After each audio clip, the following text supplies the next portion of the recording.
What up, photogs? Let's play around with some creative coloring techniques. First, make sure your units are set to pixels and not inches or centimeters. So if you go to Preferences and then Units and Rulers, and then again Units and Rulers on the left there, you'll see where it says pixels at the top. Make sure it's at pixels. Now we got to turn on the rulers. So you can go to View and then Rulers, or hit Command R or Control R if you're on a PC. Now we got to set our horizontal guides. So again, View, New Guide. So we know that our photo is 800 pixels tall, right? Because we've got a ruler there. We want the line halfway through it. So we're going to set our value at 400. Bam, right in the middle. Now let's do our vertical one. We'll do New Guide again. And we know this picture is 1200 pixels wide. So 600 is our halfway point. Sweet. Now let's turn on our black and white adjustment layer. Boom. Now this looks pretty good, but we can make it a little bit better. So adjust the cyans, because mostly the image is blue and cyan. And then the blues. Now if there was like grass and shrubs and stuff, we could adjust the greens or whatever else. So play around with it, get your photo looking cool. And if you decide that there's something you don't like and you don't remember what the original value was, just double click on the name and it'll reset to default. And this works with every menu in Photoshop, which is pretty sweet. Lightroom too.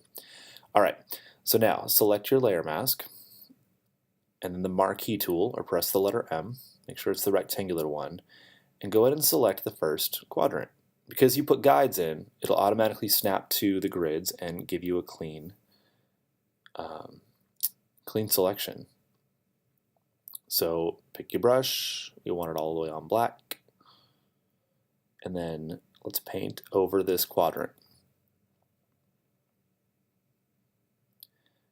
Then Command D or Control D to deselect, and let's do the same thing for the fourth quadrant. Now, this might be the third quadrant on a Cartesian plane. I don't remember. I haven't been in middle school for a long time.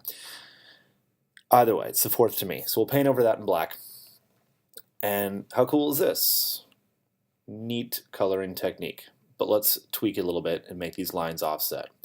So let's clear our guides and then put some new ones back in. And when you save this or export it, by the way, the guides don't show up. All right, so 400 pixels is our third, because I want to put these lines on the thirds.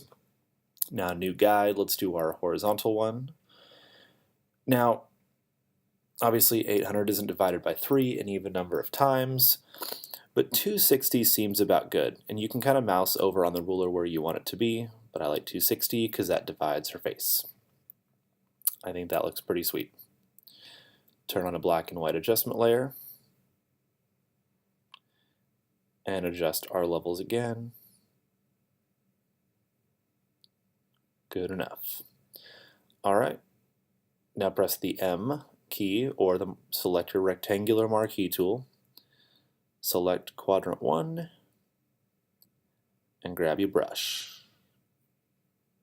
Sweet. All right, let's do the same thing for quadrant 4 or 3. I'm sorry, Miss Nelson, that I don't remember these numbers. But I remember your name from middle school math.